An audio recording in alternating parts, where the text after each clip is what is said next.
Mike and Teresa, experienced hikers, stumbled upon an old, tiny stone house in the middle of a dense forest.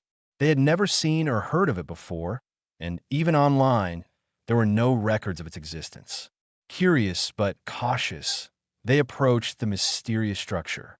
As they got closer, they began to hear strange noises coming from inside. Teresa used her phone's flashlight to peek through a window, and what she saw made her freeze in shock.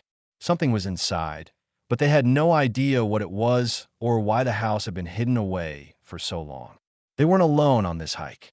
Their friend Jonathan had decided to join them, even though he wasn't much of an outdoorsman. As they ventured deeper into the forest, the group noticed strange things. The usual trails didn't match their maps, and the wildlife was unusually quiet. When they tried using their phones for GPS, there was no signal. Despite the eerie feeling, they continued, following Jonathan's lead toward the center of the forest, where they finally found the open clearing with the stone house. As Mike and Teresa approached, Mike suddenly tripped over something, thin wires strung around the perimeter of the clearing. The wires seemed deliberately placed, possibly as traps. When they investigated further, they realized the house wasn't as abandoned as it seemed.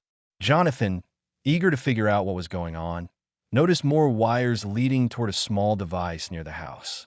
It had blinking red lights and an antenna, which made Mike suspect it was some kind of alarm. Teresa's fear grew. Someone clearly knew they were there. Jonathan's curiosity overpowered any caution, and he soon spotted something even more unsettling: a hidden camera attached to a tree. This confirmed their worst suspicion. Someone was actively watching the house. Before they could process what to do next, Teresa heard footsteps approaching from the distance. She panicked, urging Mike and Jonathan to leave, but the two men hesitated, wanting to uncover more about the strange house. However, when they heard a distant shout, they realized they were running out of time. The group made a quick escape, but Jonathan, determined to take the strange device with him, refused to drop it. Teresa tripped, and while Mike helped her up, Jonathan ran ahead on his own.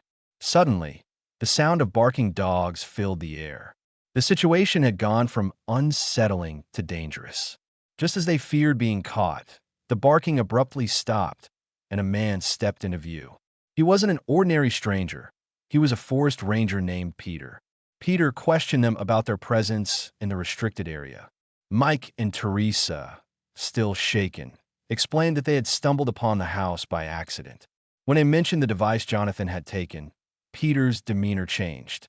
He revealed that the house was under surveillance for reasons he couldn't fully disclose. However, he did mention that the structure was a remnant of an old amusement park that had long been abandoned. The device Jonathan took wasn't just an alarm. It was an expensive tracking device that Peter had accidentally left behind on a previous visit.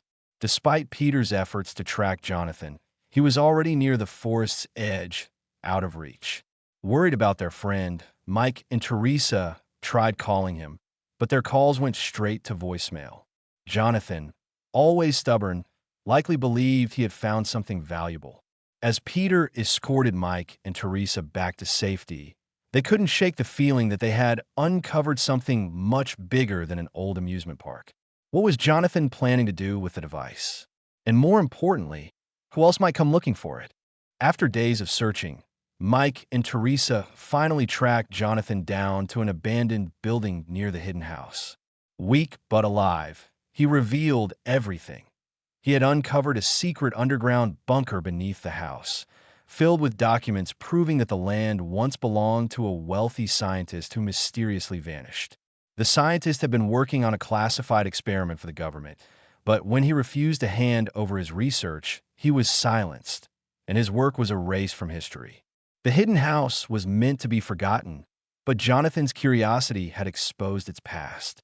Realizing they were being watched, the trio quickly left town, choosing to keep the secret buried. Some mysteries, they decided, were better left unsolved.